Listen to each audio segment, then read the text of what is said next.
नमस्कार, news portal truth wing पर आपका स्वागत है। प्रधानमंत्री नरेंद्र मोदी की चाल में अंततः नीतीश कुमार फंसी गए हैं। राजनीतिक गलियारों में यह कहा जाता है कि जहां विपक्षी अपना सोचना बंद कर देते हैं, वहीं से नरेंद्र मोदी की सोच की शुरुआत होती है।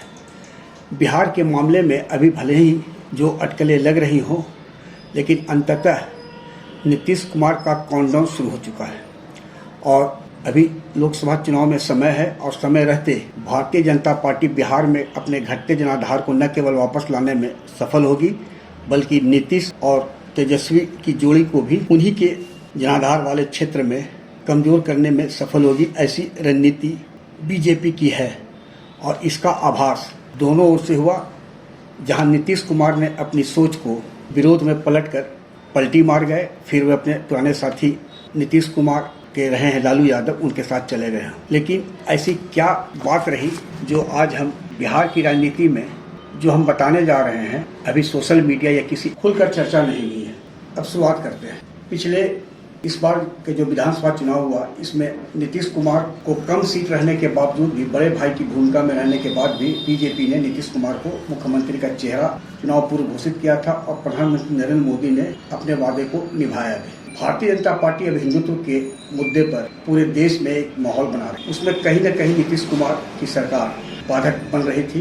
कई मुद्दे ऐसे थे जहां नीतीश कुमार खुलकर बोल नहीं रहे थे, लेकिन उनके मंत्री या उनके पार्टी के लोग उसका विरोध कर रहे थे। तब भाजपा ने सुशील मोदी को सबसे पहले बिहार की राजनीति से अलग किया, क्योंकि सुशील कुमार मोदी को भाजपा में नीतीश कुमार का विशेष प्रतिनिधि माना जाता था। फिर संजय जायसवाल को लाया गया। संजय जायसवाल की राजनीतिक शुरुआत आरजेडी जैसे दल से हुई है, इसलिए उनकी भाषा और जो आक्रमण था वो भी आरजेडी की तर्ज पर हुआ और वो नीतीश कुमार को हर मोर्चे पर जहां मौका मिला भाजपा की ओर से उन्होंने प्रहार किया।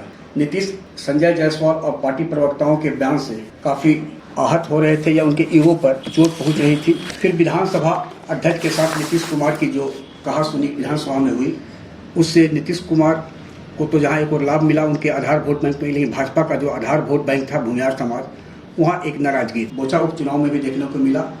जहाँ भूमिहार समाज जो कि भाजपा का अभी फिलहाल एक मुफ्त वोट बैंक रहा है, वहाँ ये नारा लगा कि नीतीश भाजपा से बैर नहीं, लेकिन नीतीश से खैर नहीं। और भाजपा कैंडिडेट को भी वहाँ कार्य शिकस्त का सामना करना पड़ा। ये अलग बात है कि अगर ठीक से उसका आकलन किया जाए तो भाजपा को नुकसान तो हुआ ही, लेकिन नीतीश कुमार को भी नुकसान हुआ कि एनडीए का कैंडिडेट वहाँ हारा। उसके बाद दोनों ओर से तल्ख टिकरा टिप्पणी होती रही।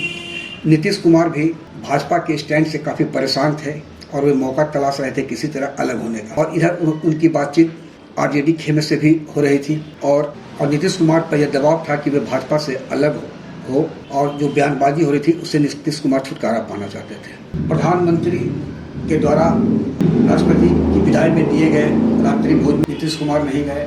राष्ट्रपति द्रौपदी मुर्मू के शपथ ग्रहण समारोह से भी उन्होंने दूरी बनाई रखी। नीति आयोग की बैठक में भी पटना रहते हुए कोरोना पॉजिटिव हो गया, बाद में फिर कोरोना निगेटिव भी हो गए। माने एक तरह से उन्होंने भाजपा से दूरी बनाई। वहीं भाजपा ने भी नीतीश कुमार को उन्हीं के गढ़ में आकर चुनौती दी। कार्य समिति की बैठक में गृह मंत्री अमित शाह और जेपी नड्डा आए, लेकिन दोनों ने नीतीश कुमार से मिलने की न तो कवायद की और न मिलाए। लेकिन दोनों, चाहे शाह हो या नड्डा, ने नीतीश कुमार से मिलना उचित नहीं समझा और नड्डा ने यह बयान देकर नीतीश कुमार की ईगो पर करारा प्रहार किया कि क्षेत्रीय दलों की जो राजनीति है वो निकट भविष्य में समाप्त होने जा रही थी। यानी भाजपा का स्टैंड अलग था कि अब केंद्र में दो दलीय राजनीति होगी और नीतीश कुमार की स्थिति पहले वाली नहीं थी कि वे बार्गेन करने की स्थिति में हो। नीतीश कुमार के साथ सोमवार को अमित शाह की बात होने की चर्चा है, लेकिन नरेंद्र मोदी ने बिहार प्रकरण में कोई हस्तक्षेप नहीं किया। यानी स्पष्ट था कि भाजपा अब स्वयं अपने पैरों पर जो अपना आधार वोट बैंक है, उसके साथ साथ जो सामाजिक समीकरण के तहत हिंदू वोट है, उसे एकजुट करने के लिए उसके पास लोकसभा चुनाव के पहले काफी समय है और नीतीश और तेजस्वी को घेरने के लिए भी भाजपा को इस दौरान काफी मौका मिलेगा। आज शपथ ग्रहण होगा, उसके बाद पोर्टफोलियो पर आना है। नीतीश कुमार के द्वारा जो मुख्यमंत्री के रूप में जो मंत्रालय आवंटन किया जाएगा उस पर भी सबकी नज़र रहेगी। और तेजस्वी यादव या आरजेडी आज ड्राइविंग सीट की स्थिति में है, नीतीश कुमार ड्राइविंग सीट की स्थिति में नहीं है। तो सरकार चलेगी तो एक तरह से तेजस्वी इसके ही ऑल इन ऑल होंगे और इसका आभास भी हुआ। नीतीश कुमार के यहाँ जदयू की जो बैठक मंगलवार को हो रही थी, उसकी अपेक्षा आरजेडी सुप्रीमो लालू यादव और राबड़ी देवी के आवास पर आरजेडी समर्थकों की भीड़ अप्रत्याशित थी, जबकि जदयू के खेमे में सन्नाटा था। जदयू के कई नेता जो विधायक भी हैं, मंत्री भी हैं, वे आरजेडी में उस तरह सहज महसूस नहीं कर पाएंगे जिस तरह बीजेपी के साथ थे। ऐसे में सरकार की शुरुआत ही मंत्रालय वितरण को लेकर होना तय है और आहिस्ते आहिस्ते नीतीश कुमार की राजनीति पर भी उनकी पलटी मार राजनीति है, कुर्सी प्रेम है, यानी कुर्सी कुमार जो कहला रहे हैं, उस पर भी असर छवि का पड़ेगा। और इस बीच में सृजन घोटाले की जांच की शुरुआत तेजी आना तय है और सृजन घोटाले को लेकर सीबीआई की एक टीम अगले सप्ताह भागलपुर पहुंचने वाली है। इस बीच ईडी की भी एंट्री होने वाली है। यहाँ पर हम आपको बता दें कि ईडी और सीबीआई में क्या फर्क है। सीबीआई की कार्रवाई में सीबीआई को यह प्रमाणित करना होता है कि आरोपी के खिलाफ यह साक्ष्य है, उसके बाद अदालत उसे सजा सुनाती है। वहीं ईडी में अभियोजन का जो भी चार्जशीट होगा उसको प्रमाणित करने के लिए कि मैं निर्दोष हूँ, आरोपी के ऊपर है। ईडी में गिरफ्तारी तुरंत होती है। अभी आप संजय राउत को देख रहे हैं, पूरा हाथ उठा कर जैसे विक्ट्री साइन दिखा रहे थे 22 अगस्त तक, वो ऑर्थर रोड मुंबई के में बंद है। ममता बनर्जी ईडी की कार्रवाई से नतमस्तक हो चुकी है। तो बिहार में भी ईडी का प्रवेश इस माह का अंत में हो या अगले माह हो, होना तय है। और ईडी की अभी जो शुरुआत होगी वो पहले राजनेता से नहीं, वैसे नौकरशाह चिन्हित किए जाएंगे या कर लिए गए हैं जो नीतीश कुमार के कार्यकाल में जिनकी तूती बोलती है और बोलती रही है। आज वे उनमें से कई बिहार से बाहर चले गए हैं, बिहार में भी कई हैं।